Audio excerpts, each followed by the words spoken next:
the link has come up. There we go. The sound of the animals in the background, which means on our very special satellite link live to Erdington, somewhere there is an allotment. And on it now we should have Captain Tongo, and we say good morning. Sonic, grow your own. How are you, mate? Good morning, Gary. I'm very well, thank you. Good man. What have you been up to? Well, I mean, what a fabulous weekend. Absolutely brilliant, wasn't it, eh? Yeah, I've actually started sowing my early spuds this weekend. Right. I've put half a row of earlies in. Yeah. And I've also done one of these potato containers that I thought I'd try. Right. And what does that consist of? Well, you can actually spend loads of money and buy them from these garden centres, or you can get an old dustbin like me, bang a load of holes in the bottom, and put about sort of 3 or 4 inches of compost in. Yeah. Put your seed spuds, about 4 or 5 in it, and then cover it with another couple of inches of compost. Right. And then when the shoots grow up through it, you put another 2 inches of compost, and you keep forcing it up and up and up till it comes out the top. Yeah. And then when the flowers die, you tip it out, and you've got spuds in there. Wow. I suppose if you haven't got much space, that's ideal, isn't it? On the old balcony or something. On your balcony, or if you've got a little back sort of patio. Yeah, or your bathroom or something. Yeah. I tell you about what you've got to be careful of, and I've noticed this because I went out shopping the other week, and I was. I'm a bit dismayed, actually, at the quality of some of the plants that are on offer in these big superstores and things. Yeah. I was looking for some seed spuds, because the thing about potatoes is don't fall into the trap of thinking just because one of your spuds that you bought the other week at the supermarket's got a few sprouts on it, you can stick that in, because the supermarkets actually put like a treatment on them to stop them sprouting. So you need to go to a specialist dealer, because they grow seed potatoes really specifically for the garden. Yeah.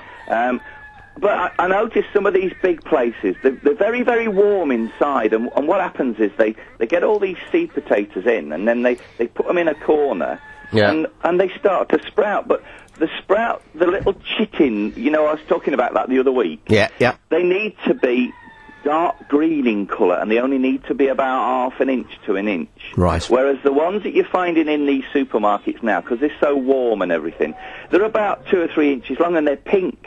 Right. And they're no good. Right. Because that's not the sort of sprouts that you need from them. Right. Okay. So, look for ones that have either got very, very tiny little sprouts on them, and then put them in a cool shed or somewhere like that to let them chip. But don't have like these big long pink things, because you won't get any spuds off them. They're no good. No good at all. No good. No. So what else are we looking at growing? What's this time of year now? What else is happening? Well, I've been sowing like mad at the minute. I've got some sweet corn seeds in. Yeah. I want to try this thing that I told you the other week. About the three sisters. Yes.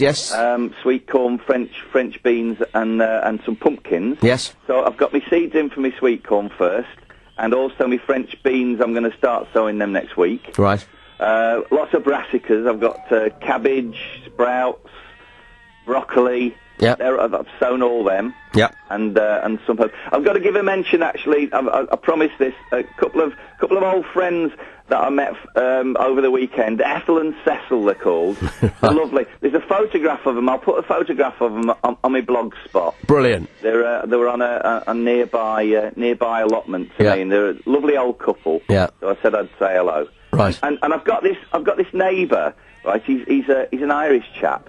Lovely bloke. Yeah. And we were sort of sitting having our lunch the other day, and in the sunshine, and we both got our thermos flasks. Yeah. And he says to me, do you know something, Captain? He says, I reckon the thermos flask is the most important invention ever made. Right.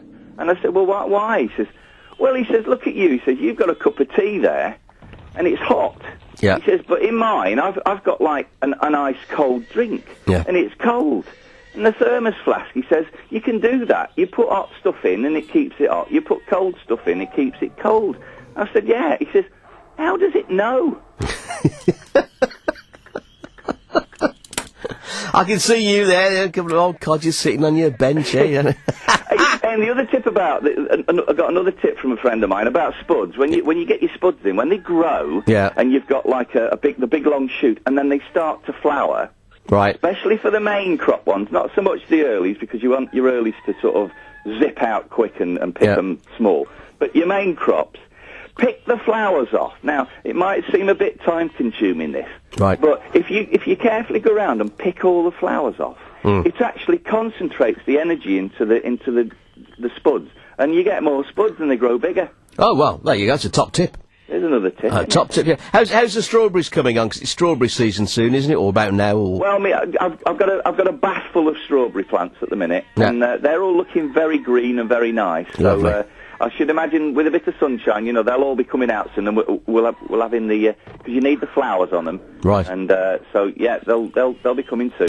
All right then. Well, you can listen to Captain Tongo on his blog spot. Quick recipe as well. Go on then. It's from a mate of mine who's an actor in Los Angeles. Yeah. And it's called a beer can chicken. Go on. Now this is really, really clever. Yeah. And it's worth trying. You get a can of beer. Yeah. And you can use various sorts of beers. You can use like an American beer or a Japanese beer or something like that. Right. And what you do is you drink half the can. Yeah. And then you make 2 holes just above the level of where the beer is. Yeah. And you get your chicken, and you know the big cavity in the chicken. Yeah. You stand the chicken on top of it. Oh, right, okay. And then you put it, if you've got a barbecue with one of these big domes on the top. Yeah. You stand your chicken on with the can on the griddle. Right. All right, and then put the lid down. Yeah. And what it does, it bakes it.